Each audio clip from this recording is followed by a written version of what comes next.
Hey fam, and welcome to Ayo and Evo Entertainment. So today I'll be telling you the 4 African passports that are now stronger than the US American passport. Isn't that surprising? Like, it's so ironical. So passports have a rank, and the strength of a passport depends on how often you can travel to a country without visa or with visa on arrival. And the US American passport, before the pandemic, was able to travel to 185 countries out of 193 countries in the world with no visa requirement or with visa on arrival.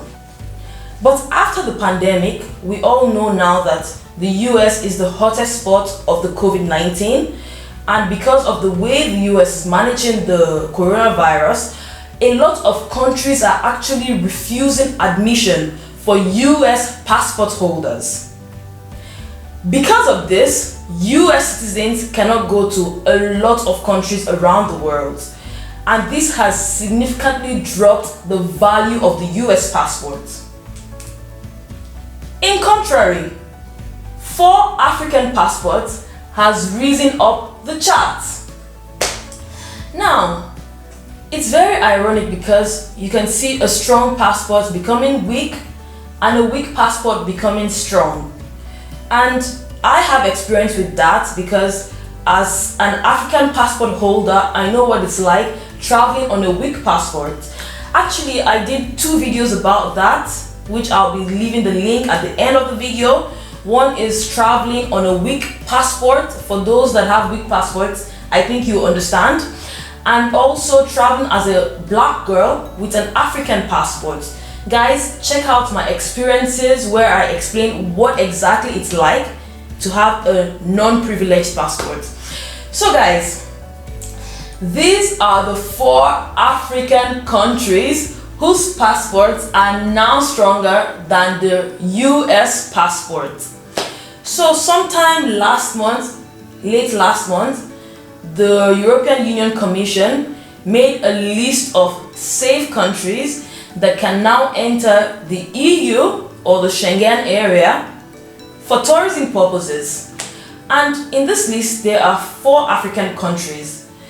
In the European Union, there are 27 countries. And these 4 African countries are Algeria, Morocco, Tunisia, and Rwanda.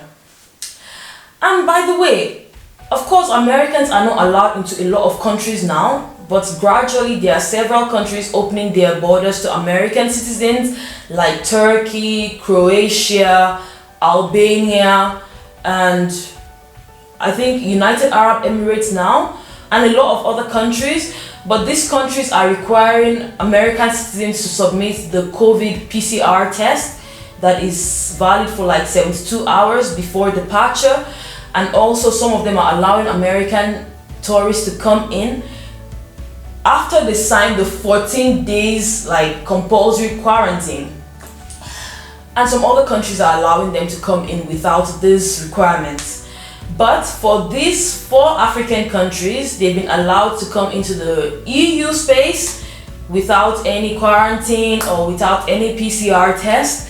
So that already shoots them high in the passport index. And there are a lot of other countries that are also opening to tourists now. We have countries like the UAE, Albania, Jamaica, Serbia, and a lot more other countries. I'll be leaving the list on the screen that are gradually opening to tourists and are allowing all these 4 African countries to visit them. So guys, we can see that there's a bit of an irony here, and we really hope this COVID-19 pandemic ends. In my opinion, I think it might end maybe at the end of this year. What do you guys think? Do you think it would end soon, or do you think it would end maybe in 2021 or more? Guys, let us know in the comment section below. Guys, maybe you're looking for dual citizenship. You might want to consider these 4 countries. Guys, also don't forget to hit the like button, hit the subscribe button below for more videos, and don't forget to share this video with all your friends, and see you in our next video. Peace out.